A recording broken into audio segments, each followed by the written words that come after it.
পররাষ্ট্র প্রতিমন্ত্রী শামা ওবায়েদের সঙ্গে সৌজন্য সাক্ষাৎ করেছেন বাংলাদেশে নিযুক্ত সংযুক্ত আরব আমিরাতের রাষ্ট্রদূত আবদুল্লাহ আল হুমাদি।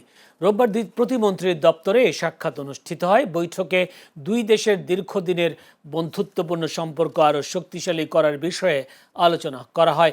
প্রতিমন্ত্রী সংযুক্ত আরব আমিরাতে বসবাসরত বাংলাদেশি প্রবাসীদের বিভিন্ন সমস্যা তুলে ধরেন এবং সমাধানে রাষ্ট্রদূতের সহযোগিতা কামনা করেন। তিনি নিরাপদ ও স্বচ্ছ অভিবাসন নিশ্চিতের পাশাপাশি প্রবাসীদের কল্যাণে সরকারের অঙ্গীকার পুনর্ব্যক্ত করেন।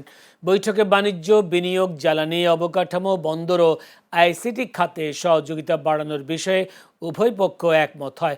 2026 সালের মধ্যে ঢাকায় দ্বিতীয় বাংলাদেশ ইউএই যৌথ কনসুলার কমিটির সভা আয়োজনের আগ্রহ প্রকাশ করা হয়। এছাড়া অর্থনৈতিক অংশীদারিত্ব চুক্তির আলোচনা এগিয়ে নেওয়া এবং জয়েন্ট বিজনেস কাউন্সিল সক্রিয় করার বিষয়েও গুরুত্ব দেওয়া হয়।